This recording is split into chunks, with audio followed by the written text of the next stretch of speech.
Haleluya, haleluya, puji nama Tuhan. Shalom saudara, salam sejahtera di dalam nama Tuhan Yesus Kristus. Tuhan baik bagi kita semua. Tuhan mengasihi hidup kita dan Tuhan selalu merencanakan yang terbaik bagi hidup kita. Saya tetap berserah kepada Tuhan, sebab bagi Tuhan tidak ada yang mustahil. Segala yang dahsyat, terbaik, termulia dari Tuhan sudah terjadi atas hidup kita. Baik, acara renungan pagi yang diurapi diberkati oleh Tuhan menjadi berkat bagi kita sepanjang hari ini. Segera kita mulaikan bersama saya Pendeta Daniel Edwin. Kami mengajak saudara untuk membuka hati bagi Tuhan, sebab bukan kebetulan kita terhubung. Ini adalah tuntunan Tuhan bagi kita semua, supaya kita mengalami kasih dan perkenanan Tuhan sepanjang hari ini. Sebelum kita terima firman Tuhan, mari kita berdoa. Tuhan, terima kasih, kami bersyukur buat anugerah-Mu. Terima kasih buat kebaikan-Mu yang Kau alirkan bagi kami. Dan saat ini kami mau terima firman Tuhan menjadi kekuatan bagi kami. Terima kasih ya Tuhan, kami siap merenungkan firman Tuhan. Roh Kudus urapi, Roh Kudus pimpin kami untuk menerima yang terbaik daripada Tuhan. Terima kasih ya Tuhan, kami siap merenungkan firman Tuhan dalam nama Yesus. Haleluya, amin, amin. Baik saudara, judul kebenaran firman Tuhan pada pagi hari ini adalah hasil menjadikan Tuhan sebagai sumber hidup. Hasil menjadikan Tuhan sebagai sumber hidup.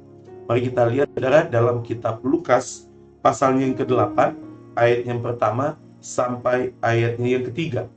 Lukas pasalnya ke-8, ayat yang pertama sampai ayat yang ketiga. Demikian firman Tuhan. Perempuan-perempuan yang melayani Yesus. Tidak lama sesudah itu, Yesus berjalan berkeliling dari kota ke kota dan dari desa ke desa memberitakan Injil Kerajaan Allah. Ke-12 muridnya bersama-sama dengan dia, dan juga beberapa orang perempuan yang telah disembuhkan dari roh jahat atau berbagai penyakit, yaitu Maria yang disebut Magdalena, yang telah dibebaskan dari 7 roh jahat, Yohana istri Kusah, bendahara Herodes, Susana, dan banyak perempuan lain. Perempuan-perempuan ini melayani rombongan itu dengan kekayaan mereka. Saudara, dalam pembacaan ini kita menemukan bahwa ada beberapa perempuan yang kalau di ayat 2 mengatakan bahwa beberapa perempuan telah disembuhkan dari roh-roh jahat ataupun dari berbagai penyakit. Dan disebutkan di situ ada Maria Magdalena, ada Yohana, istri Kusah, bendaharanya Herodes, lalu ada yang perempuan namanya Susana dan beberapa perempuan lain.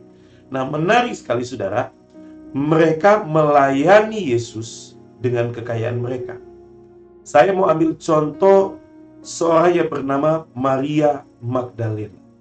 Maria Magdalena ini adalah seorang yang dirasuk oleh 7 roh jahat dan kemudian memiliki berbagai penyakit.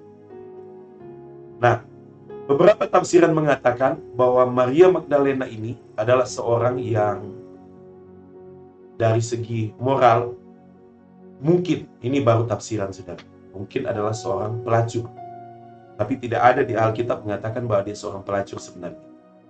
Tetapi kita lihat bahwa dia dirasuk oleh roh jahat, lalu kemudian dia memiliki banyak penyakit, berbagai penyakit, setidaknya 2 penyakit yang cukup mengganggu kesehatannya dengan luar biasa. Tetapi dia terhubung kepada Yesus. Yesus pelayanannya 3 tahun saja. Anggaplah dia terhubung kepada Yesus di tahun keduanya Yesus. Lalu kemudian dia mengikut Yesus dalam pelayanan. Ada yang menarik saudara, hidupnya yang dulunya mengalami ikatan dari kuasa kegelapan dan kemudian mengalami sakit penyakit, dia mengalami pertolongan Tuhan. Yesus sebagai sumber kelepasan, Yesus sebagai sumber kesembuhan, Yesus sebagai sumber pertolongan, membuat Maria Magdalena dan beberapa perempuan mengalami pertolongan Tuhan. Sehingga hidup mereka selanjutnya, mereka menjadikan Yesus sebagai sumber hidup. Mereka bergantung kepada tuntunan Tuhan. Mereka mengandalkan Tuhan. Dan luar biasanya, mereka diberkati oleh Tuhan, lalu kemudian mereka melayani Tuhan dengan kekayaan. Harusnya Lukas pasal yang ke-8 ayat yang pertama sampai ayat yang ketiga yang berisi tentang cerita perempuan-perempuan yang melayani Yesus ini, harusnya cocoknya masuk dalam Lukas pasal yang ke-7. Tetapi lembaga Alkitab memasukkannya di pasal yang ke-8. Satu paket dengan kisah penabur yang menaburkan benih. Ini adalah perumpamaan Yesus tentang menerima firman. Ini cocok sekali dihubungkan dengan perempuan-perempuan yang menjadikan Yesus sebagai sumber pertolongan, sumber kelepasan, sumber kesembuhan, sumber hidup. Artinya begini, saudara, bahwa mereka menjadikan Yesus, perkataan Yesus sebagai kehidupan mereka. Mereka mengandalkan Tuhan, berserah kepada Tuhan, dituntut oleh Tuhan, sehingga hasilnya mereka menerima firman dengan senang hati. Menerima firman membuat mereka diubahkan oleh Tuhan, disembuhkan, dipulihkan, dan mengalami pertolongan Tuhan. Menerima firman menjadikan mereka bersumber kepada Tuhan. Menerima firman membuat mereka benar-benar mengandalkan Tuhan. Hasil dari menjadikan Tuhan sebagai sumber hidup mereka, mereka melayani Tuhan dengan kekayaan. Ini luar biasa sekali, saudara. Mereka melayani Tuhan dengan kekayaan. Hidup mereka tidak bergantung kepada keuangan, tidak bergantung pada kekayaan, tetapi mereka tidak takut untuk keluarkan uang berapapun harganya melayani Yesus. Yesus pelayanan kota, dia juga pelayanan desa. Dia melibatkan banyak orang. Dan luar biasa sekali, perempuan-perempuan yang melayani Yesus dengan kekayaan menunjukkan bahwa Tuhan adalah sumber hidup mereka. Mereka tidak khawatir dengan berapapun mereka lakukan untuk melayani Tuhan dengan kekayaan, karena sumber mereka adalah Tuhan.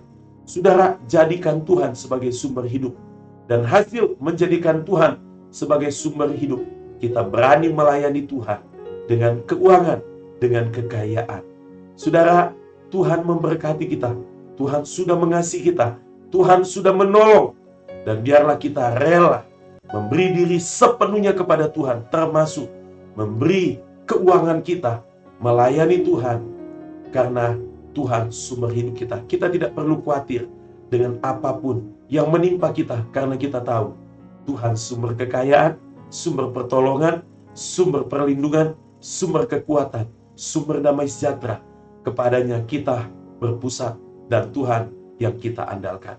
Saudara, layani Tuhan, dan biarlah Tuhan saja yang ditinggikan, dipermuliakan, karena dialah sumber hidup kita. Maju terus dalam Tuhan, Tuhan memberkati. Saya mau berdoa buat saudara. Dalam nama Yesus Tuhan, saat ini aku berdoa bagi semua yang terima video saat ini.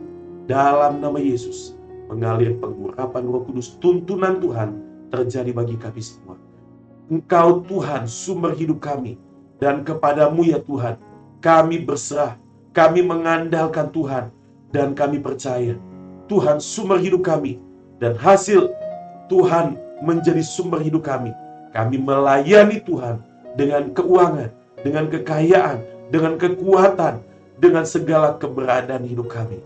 Terima kasih ya Tuhan. Kami bersyukur buat firman Tuhan. Di dalam nama Yesus, aku berdoa bagi engkau yang terima video ini. Terima kesembuhan, terima pemulihan, terima mujizat Tuhan. Dalam nama Yesus, hari ini engkau dikuduskan, jadi sehat, jadi kuat, maju dan meningkat. Engkau diberkati dalam nama Yesus. Sebab Yesus Kristus segalanya bagi hidupmu. Roh Kudus memenuhi hidupmu bagi Tuhan. Tidak ada yang mustahil. Segala yang dahsyat, terbaik, termulia dari Tuhan sudah terjadi atas hidupmu. Dalam nama Yesus. Haleluya. Amin. Amin. Puji nama Tuhan. Sampai jumpa di acara renungan pagi berikutnya. Tuhan memberkati.